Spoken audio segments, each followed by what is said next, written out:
Hello YouTube, this is Tim Kubron back for some more fun and excitement at other people's expense. Today I will be starting a playthrough of FTL, Faster Than Light. This is a fun little game that came out maybe a year or two ago, I can't exactly remember. And I really enjoyed it and thought I'd bring, some of my fun to you guys. Um, you play as a ship and its crew, attempting to warn your faction, the Federation, about an incoming rebel army. So let's go ahead and start it up. New game. And yeah, so here we've got the ship, and there's a lot of ships you can play as. I don't even have them all yet. That's how many there are. But I'm going to pick this one, the first and most straightforward ship. It's not necessarily the easiest, but being the most straightforward in a game like this, things are often easier. We're going to be playing on easy because this game is actually pretty hard. And if I do well, maybe I'll try playing on normal or hard. We'll see how that goes.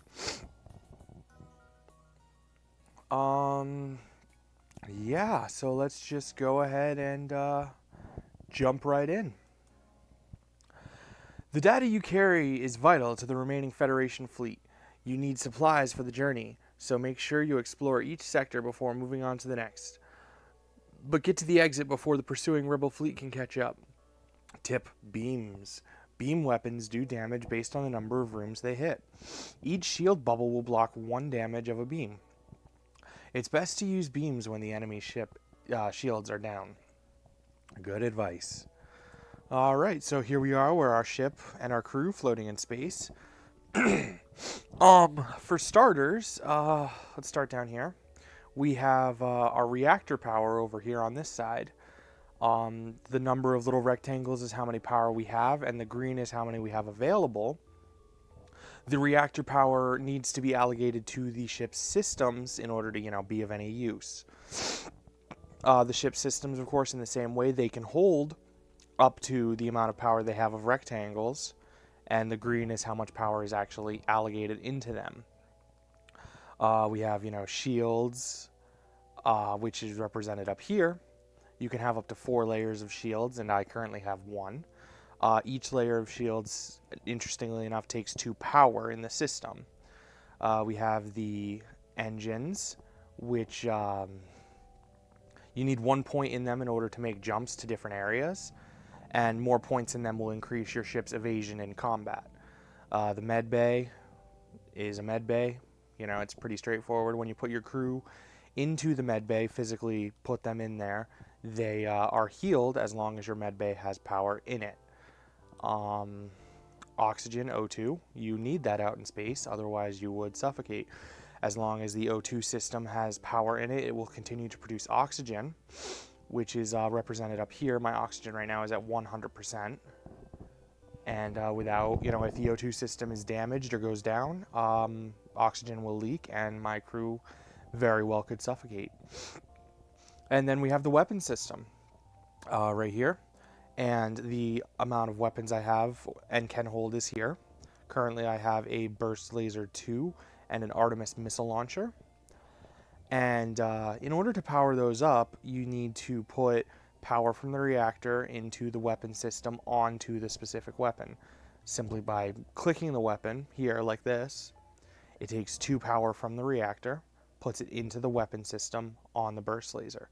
Same thing with the Artemis, click on it, 1 power to the weapons on the Artemis. Over on this side, we have these ship's subsystems. They do not need power, they only need to be upgraded and not have power allocated to them. We have the ship's piloting, the cockpit. You need to have a person in there in order to fly the ship, in order to jump to different places. We have the ship's sensors. The 1 point I have in them right now allows me to see what's in my ship, besides just kind of what my people can see with being in the same room. And then we have the door system. As you upgrade the door system, your doors will be made from, just these normal sliding Star Trek kind of doors to like really heavy blast doors that can repel enemy attacks. We also have these two buttons here which allow you to open or close all of the doors on the ship at once. Next up we have the crew over here. They all have their little health bars and they have icons next to them. And these icons are skill levels. We have piloting, engines, shields, weapons, repair, and combat skill. With the first four, piloting, engine, shields, weapons, when a person mans those stations, stands in the room that they are in, while you're in combat, they will level up that skill and become more proficient in it. And when they do level up, they will gain a boost. Piloting, you gain +5 evasion while they're piloting. Engines +5 evasion while they're on engines. Shields will be 10% faster recharge. Weapon skill is 10% faster weapon charge. And when they repair things, systems that are damaged, their repair skill will go up. And when they fight enemy crew, their crew combat skill will go up, and they will do more damage to enemy crew. We also, different systems gain different things from being manned, as we mentioned there, the piloting, the shields and stuff. And you can see right down here, in addition to your person skill, being manned gives a bonus to some of the systems just anyways. The little people icons above the system means that it has the potential to be manned, this and over here too. And if it's white, it is manned, and if it's, grayed out, it is not manned. Shields, you get 10% faster recharge just from being manned, even if the person doesn't have skill. The weapons recharge 10% faster. Over here, manning a system on the subsystems increases its level by 1. If I was to have this individual man the doors, it would increase my doors and change them to heavy doors. Yeah. Then we have the hull, my ship's health. In combat, it'll go down as I take damage. We have scrap, which is the generic currency of this game. Fuel, 1 fuel per jump. Missiles, which are used to fire missile weapons, such as the Artemis. And drone parts, which if you get a drone control system, which you can buy, later in the game, you can launch drones offensively or defensively, and each launch will cost a drone part. All right, so I think I've just about rabbled on enough. Let's make our first jump. Okay, here we have the beacon map of Sector 1. There are 8 sectors in total. So you jump around, checking out different areas and stuff, and then when you get to the exit, you can move on to Sector 2. Like I said, there are 8 sectors total. And yeah, you want to get to the end. So let's go ahead and make our first jump here. Let's do this. And right off the bat, we are in combat. An advanced Rebel automated ship remains stationed near a small Rebel space station. Sensors indicate it's a storage vessel for military goods. Now I could attack the automated ship and get the storage cache, or I could avoid provoking it. Spoiler, there's a boss at the end of Sector 8.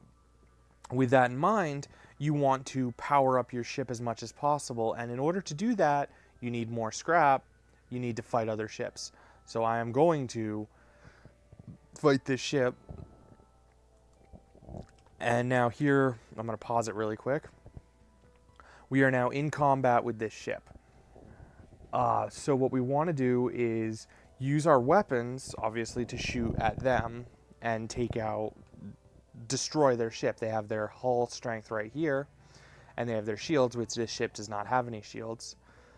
So we want to try and bring its health down to 0 and destroy it. While you're in combat, your weapons will charge, as indicated by this right here, this charging up. And when they are full and green, you can shoot your weapons.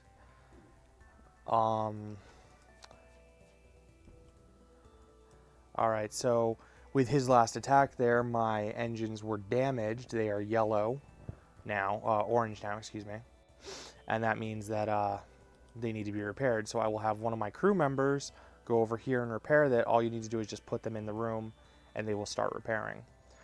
Now I have also damaged their weapons. As you might have noticed, their weapons kind of tucked in under the ship. That means the system is damaged, and those weapons that are tucked in are currently unusable.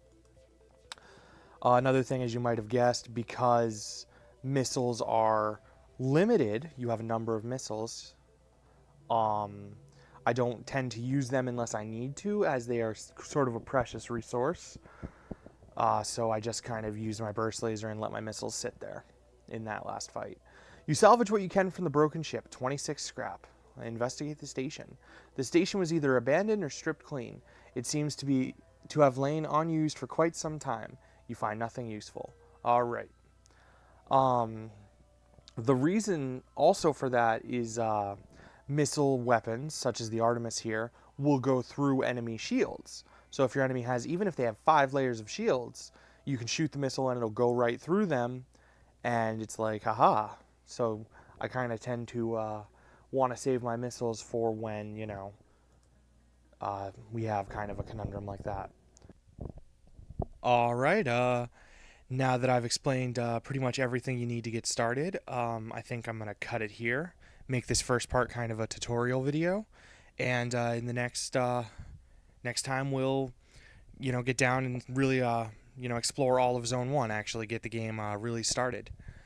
So yeah, thanks for watching. I hope you're having a good time, and peace.